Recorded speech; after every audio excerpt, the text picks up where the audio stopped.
ആ ദിവ്യമായ സകല ലോകരെയും ആകർഷിച്ചിരുന്നതായ ഭഗവാന്റെ താമരപ്പൂ ഇതളുകൾ പോലെയുള്ളതായ ആ നേത്രങ്ങൾ കൊണ്ട് ബ്രഹ്മാവിനെ ഒന്നങ്ങനെ നോക്കി ആ കണ്ണുകൾ ഭഗവാൻ അടച്ചു.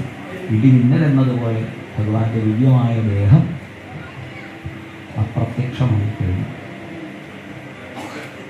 എല്ലാവരും അത്ഭുതപ്പെട്ടുപോയി. എവിടേക്കാ ഭഗവാൻ പോയത് എന്ന് കണ്ടെത്താൻ അവർക്ക് ആർക്കും സാധിച്ചില്ല. ഈ ദേഹം എക്കാലത്തും നിലനിൽക്കുന്നതാണ് എന്നല്ല, പകരം ഇത് നശിക്കുന്നതാണ് എന്ന പാഠം പഠിപ്പിക്കുകയായിരുന്നു ഇതുകൊണ്ട് ഭഗവാന്റെ ഉദ്ദേശം. ഇങ്ങനെ ഭഗവാൻ സ്വധാമഗമനം ചെയ്തതോടുകൂടി പിന്നീട് കലികാല കോലാഹലങ്ങളൊക്കെ ഇവിടെ വന്നു.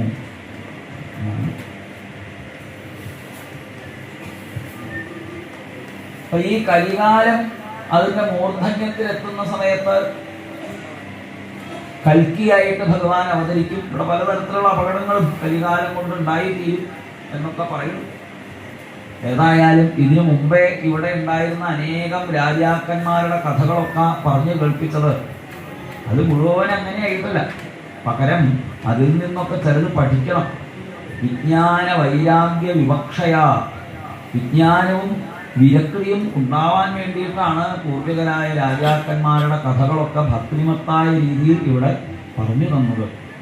അതുകൊണ്ടൊക്കെ മനഃശുദ്ധി ഉണ്ടാവണം. ഈ സംസാരത്തെ കടക്കാൻ വേറെ വഴിയൊന്നുമില്ല.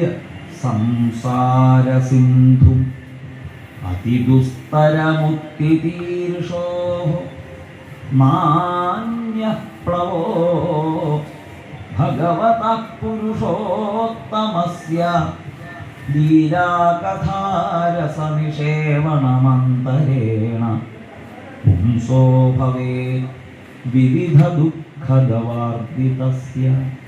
നാനാവിധങ്ങളായ ക്ലേശങ്ങൾ ബാധിച്ച ഈ സംസാരത്തിൽ പെട്ടുകിടക്കുന്ന ആളുകൾക്ക് രക്ഷപ്പെടാൻ ഭഗവാന്റെ കഥകൾ കേൾക്കലല്ലാതെ മറ്റു യാതൊരു വഴികളും ഇല്ല. ഇത് കേൾക്കുമ്പോൾ, ഇതിൽ നിന്ന് തിരിച്ചറിവുണ്ടാവുമ്പോൾ, ഔപനിഷദ തത്വങ്ങളെ മനസ്സിലാക്കുമ്പോൾ, ഒരു ശുശ്രൂഷ കൊണ്ട്, ഭക്തി കൊണ്ട് ഹൃദയമാലിന്യങ്ങളൊക്കെ അടങ്ങുമ്പോൾ ഒരുവന് സമസ്ത സംസാര ക്ലേശങ്ങളും ഇല്ലാതെയാവുന്നു. ഞാൻ ഇവിടെ ഇരുന്ന് പറഞ്ഞതെല്ലാം ഇനി ശൗനകാദികൾക്ക് വേണ്ടിയിട്ട് സൂത മഹാശയൻ നൈമിഷാരണ്യത്തിൽ വെച്ച് പറഞ്ഞു കൊടുക്കും എന്ന അടുത്ത വക്താവിനെ കൂടി നിശ്ചയിച്ച് ശുഗമഹർഷി പരീക്ഷത്തിനോട് പറയുന്നു, പരീക്ഷത്തെ, ഞാൻ മരിക്കും എന്നുള്ള ഈ പശുബുദ്ധിയെ ഉപേക്ഷിക്കും.